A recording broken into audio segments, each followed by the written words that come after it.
सोनपुर नामक गांव में रूपेश नाम का एक गरीब किसान रहता था। वह स्वभाव से बहुत दयालु और सीधा था और सबकी मदद किया करता था। इतनी मेहनत करने के बाद भी उसका गुजर बसर बहुत मुश्किल से हो पाता था। रूपेश के घर में उसकी पत्नी कोमल भी थी, जो बहुत सीधा थी।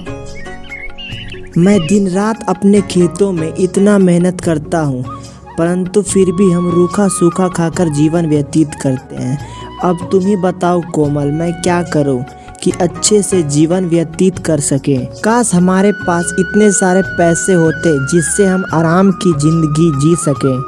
आप इतना निराश क्यों होते हो? आप अपने काम को ईमानदारी और मेहनत से करते रहिए। भगवान हमें इसका फल जरूर देगा और हर चीज सही समय पर मिलती है। कोई भी आपसे मदद मांगता है, आप उसकी मदद भी करते हैं, भगवान इसका अच्छा फल जरूर देगा। इसी तरह दोनों बात करते थे। रूपेश का बड़ा भाई राजेश उसी गांव में रहता था। दोनों भाइयों को उनकी माता पिता ने आधी आधी जमीन दोनों भाइयों को दे दी थी। उसके बड़ा भाई ने चालाकी से उपजाऊ जमीन ले लिया था और रूपेश को बेकार जमीन मिली थी। रूपेश के बड़ा भाई राजेश रूपेश की कभी मदद नहीं की और रूपेश काम के लिए घर से निकल रहा था।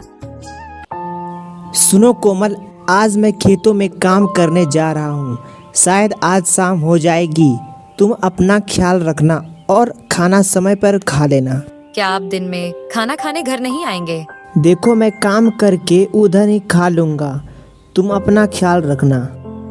रूपेश खेतों की तरफ जाने लगता है। तभी उसका बड़ा भाई रूपेश को रोकता है और उससे बोलता है, अरे रूपेश भाई रुको, एक काम है। हाँ भैया बोलिए, क्या काम है? देखो रूपेश भाई, मैं तुम्हारी भाभी को लेके शहर जा रहा हूँ।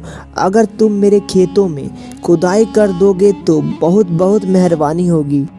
राजेश बहुत चालाक व्यक्ति था। वह अपनी प्यारी प्यारी बातें बनाकर रूपेश को फंसा लेता है। आज तुम्हारी भाभी को शहर लेके जाना बहुत जरूरी है और खेत में काम भी करना बहुत जरूरी है। कृपया करके मेरी मदद कर दो भाई। ठीक है भैया, आप चिंता न करें। मैं आज आपकी जमीन में खुदाई कर देता हूँ और कल मैं अपनी खेतों में खुदाई कर दूंगा। भाभी को लेकर आप शहर चले जाइए। धन्यवाद रूपेश, तूने मेरी बहुत बड़ी समस्या हल कर दी। ठीक है, मैं चलता हूँ, शाम तक मैं आ जाऊंगा। इस तरह से राजेश चालाकी से रूपेश को अपनी खेतों में काम करने के लिए लगा देता है और इसी तरह रूपेश राजेश के खेत को खोद देता है। अरे मेरा छोटा भाई कितना बेवकूफ है, मैंने उसे बातों में लगाकर सारा काम करा लिया। अरे भाई, तूने तो मेरी सारी जमीन खोद दी। तुम्हारा बहुत बहुत धन्यवाद। कल सवेरे से इसमें जुताई कर इसमें बीज बो सकता हूँ। इसमें धन्यवाद कैसा भाई, अपने भाई का काम करना तो मेरा कर्तव्य है। इस तरह रूपेश थका हारा अपने घर चला जाता है। अरे आप आ गए, आप हाथ मुंह धो लीजिए और खाना जल्दी से खा लीजिए। घर में थोड़ा सा राशन बचा था। मेरे लिए खाना बचाने के चक्कर में एक खुद ही खाना नहीं खाई। अरे कोमल, मुझे बिल्कुल भी भूख नहीं लगी, तुम खाना खा लो। मैंने अपने बड़े भाई के खेत में काम किया, उन्होंने मुझे पेट भर के खाना खिला दिया। अब मुझे खाना खाने का बिल्कुल भी मन नहीं कर रहा। घर की यह स्थिति देखकर रूपेश बहुत दुखी होता है और सोचता है, हे भगवान, मेरी मदद करो ताकि मैं अपने पत्नी को अच्छे खाना दे सकूं, क्योंकि वह बहुत कमज़ोर हो गई है और बहुत काम करती है और वह मेरी वजह से कुछ नहीं खाती। मुझसे ऐसा हालात देखा नहीं जाता भगवान। उसके बाद रूपेश सो जाता है और वह सपने में देखता है कि उसके ऊपर भगवान सोने के सिक्के की बारिश कर रहे थे और उसकी गरीबी दूर हो गई। कोमल, मैंने अपने सपनों में देखा कि भगवान मेरे ऊपर बहुत सारे सोने के सिक्के बरसा रहे थे और हमारी गरीबी दूर हो गई थी। ये तो बहुत अच्छा सपना है। सुबह का सपना सच होता है। देखना, हमारी गरीबी दूर हो जाएगी। ठीक है कोमल, मैं खेतों में खुदाई करने जाता हूँ और शाम को आते वक्त मैं कुछ न कुछ जरूर खाने के लिए लेते आऊँगा। ऐसा कहने के बाद रूपेश खुदाई करने चला जाता है और खेत की खुदाई करने लगता है और जब जमीन खोदता है तो उसे जमीन में कुछ दिखाई पड़ता है और वह बोलता है, अरे यह क्या है, चलो इसको खोदकर देखता हूँ। रूपेश जैसे ही और खुदाई करता है तो उसे सोने का घड़ा मिलता है। अरे वाह रे भगवान, ये तो सोने का घड़ा है। अरे मेरा सपना तो सच हो गया, भगवान हमारी सुन ली। तभी वहाँ पर एक बच्ची आती है और रुपेश से बोलती है। अंकल, मेरी कुछ मदद करो, मुझे कुछ खाने को दे दो, बहुत भूख लग गई है। रुपेश कुछ सोचता है और वह बच्ची को एक सोने का सिक्का दे देता है और बोलता है, बेटी मेरे पास तो पैसे नहीं है, लेकिन यह सोने का सिक्का तुम बेचकर घर के लिए कुछ ले लेना और तुम भी कुछ खा लेना। आपका बहुत धन्यवाद अंकल, आपका बहुत बहुत धन्यवाद। उस सोने के सिक्के को बेचकर घर के राशन ले लेता है और वह घर चला जाता है। आप तो बहुत सारा राशन लेकर आ गए और ये मटका कैसा है? आज मुझे खुदाई करते वक्त एक सोने का मटका मिला और उसमें मुझे 2 सिक्के मिले, जिससे मैंने एक सिक्के को बेचकर राशन ले लिया।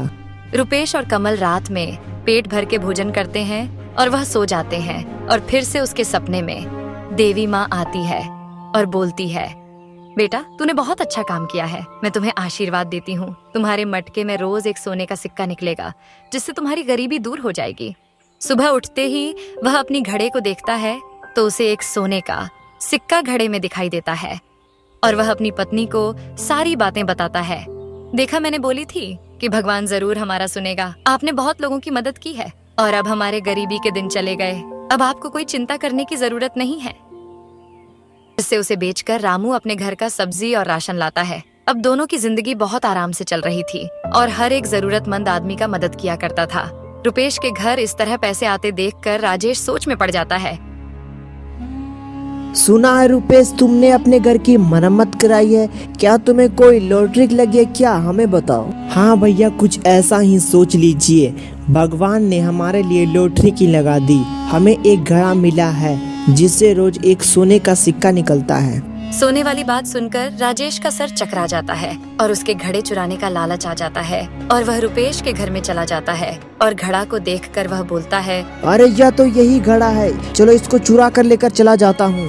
जैसे ही वह घड़े चुराने की कोशिश करता है तभी वह घड़ा गायब हो जाता है और रुपेश घर में आ जाता है और बोलता है, अरे भैया आप हमारे घर में कैसे? मेरी मुर्गी तुम्हारे घर पे ही आई थी, पता नहीं कहाँ पर चली गई।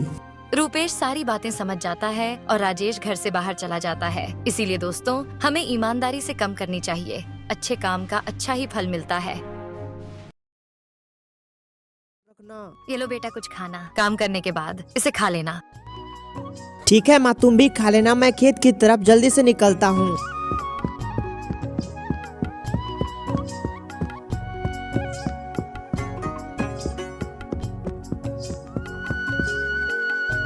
इस बार मुझे फसल अच्छी लगानी पड़ेगी, नहीं तो हम लोग क्या खाएंगे, हमारे पास उतने पैसे भी नहीं हैं। चलो इस फसल को किसी न किसी तरह से बो देता हूँ, शायद ये फसल अच्छी लग जाए। रामू यह सब कहने के बाद खेत में बीज बोने लगता है। जब वह आधी बीज बो देता है तभी वहाँ उसके गांव का दोस्त कमल आता है और रामू से बोलता है, अरे रामू तुम क्या कर रहे हो? कुछ नहीं कमल, इस बीज को इस खेत में बो रहा हूँ। रामू देख रहे हो कितनी खराब मौसम है, कभी धूप तो कभी बारिश आ जाती है। तुमको क्या लगता है ये बीज तुम बो रहे हो पाएगी? कमल मुझे इस बार पूरा भरोसा है कि ये फसल बहुत ही अच्छी हो। चलो आज तो लगभग सारे बीजों को खेत में बो दिया हूँ और मुझे बहुत भूख भी लग गई है। माँ ने कुछ खाने को दिया था, चलो उसको खाकर घर की तरफ चलता हूँ। रामू डिब्बे को खोलकर खाने के लिए बैठता है। तभी वह एक साधु बाबा को आते हुए देखता। साधु बाबा, आप इतनी धूप में यहाँ से कहाँ जा रहे हैं? बेटा मैं पास के ही गाँव से आया हूँ और मैं यहाँ पे किसी को नहीं जानता। और बेटा मैं 2 दिनों से भूखा हूँ, मैंने कुछ भी नहीं खाया। साधु बाबा आप 2 दिनों से भूखे हैं, आप मेरा खाना खा लीजिए। ये खाना तो आपके खाने लायक नहीं है, लेकिन आपको बहुत भूख लग गई है, आप ये खाना को खा लीजिए। अरे बेटा कोई बात नहीं, ये खाना तो तुम खा रहे थे, अगर ये खाना मैं खा लूंगा तो तुम क्या खाओगे? आपको बहुत ज्यादा भूख लग गई है। ऐसा कहने के बाद अपना खाना बाबा को दे देता है और साधु बाबा प्रसन्न होकर खाना को खाने लगते हैं और खाना खाने के बाद रामू से बोलते हैं, बेटा तूने सच में बहुत ही अच्छा काम किया। बेटा मैं तुम्हें आशीर्वाद देता हूँ, आगे जाने के बाद तुम अपनी मेहनत और लगन से बहुत ज्यादा धनवान बन जाओगे, बहुत ज्यादा धनवान। ठीक है बेटा चलता हूँ। साधु बाबा ऐसा कहने के बाद वहाँ से चले जाते हैं और रामू उन्हें जाने सारे को फसल को बो दिया और मुझे बहुत जोर से भूख लगी है। माँ घर पे कुछ खाने को हो तो दे दो, आज तो मुझे बहुत जोरों से भूख लग गई है। लगता है। रामू तू तो जानता है ना, जब से तेरे पिताजी बीमार हुए हैं। घर का हालत बहुत खराब है, मुश्किल से गुजारा हो पाता है और मेरे पास कुछ पैसे थे, उससे मैंने तेरे पिताजी का कुछ दवाइयाँ और सब्जियाँ ले ली। ऐसा सुनने के बाद रामू भूखा ही सो जाता है।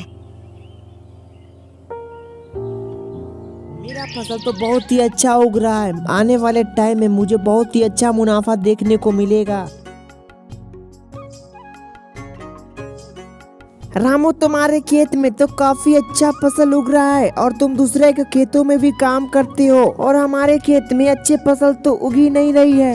अरे भाई, ये तो मेहनत का कमाल है, तभी तो ये फसल हो पाती है। और भाई, मैं दूसरे को खेतों में इसीलिए काम करता हूँ कि ताकि मेरा घर चल सके। तभी वहाँ पर बारिश शुरू हो जाती है।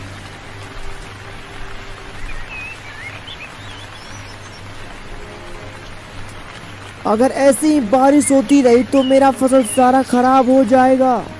कमल बारिश होता देख बहुत खुश हो जाता है। वह रामू से बोलता है, ठीक है रामू, बारिश तो काफी तेजी से बढ़ रही है, मैं घर चलता हूँ, तुम अपने फसल का ध्यान रखना। कमल हंसते हंसते वहाँ से चला जाता है। रामू बहुत परेशान हो जाता है। मेरा फसल तो पूरे खराब हो गया, अब मैं क्या करूँ?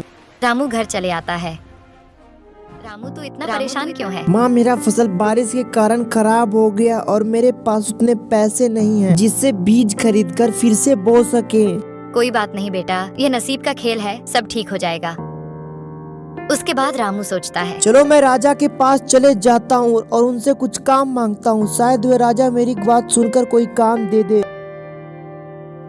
ऐसा कहने के प्रणाम बाद महाराज, मेरा नाम रामू है और मैं आपके ही राज्य के एक छोटे से गांव का एक गरीब किसान हूँ। अरे हाँ रामू, तो तुम यहाँ पे किस काम के लिए आए हो? महाराज, बारिश के कारण मेरी सारी फसलें खराब हो गई है और मेरे पिताजी बहुत बीमार हैं और मेरे पास उतने पैसे नहीं है जिनसे उनकी इलाज करा सके। महाराज, मैं आपके पास इसीलिए आया हूँ कि आप मुझे कोई काम पे रख लीजिए ताकि मेरे घर चल सके।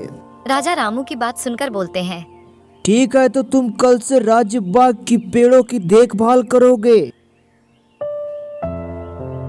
रामू खुशी खुशी काम करने लगता है।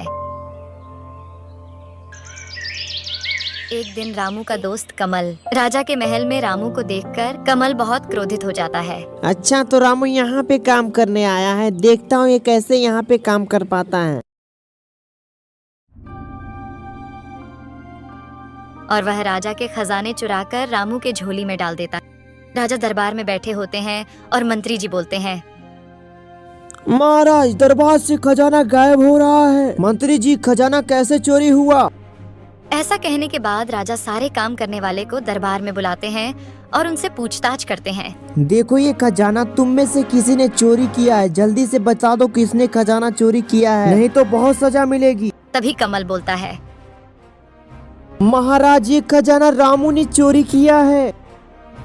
तभी मंत्री खजाना जांचने के लिए जाते हैं और रामू के झोली में से खजाना निकलता है। महाराज, मैंने चोरी नहीं किया, मुझे नहीं पता मेरे झोले में से खजाना कहाँ से आया। रामू, मुझे लगा कि तुम बहुत अच्छे इंसान हो, जल्दी से यहाँ से चले जाओ। रामू घर चला जाता है।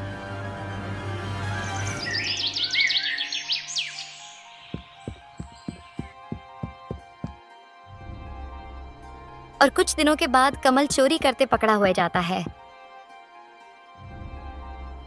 महाराज, मैंने चोरी करके रामू की झोले में इसलिए रखा कि उसको यहाँ से निकाल दे। राजा ऐसा सुनने के बाद रामू के घर चले जाते हैं।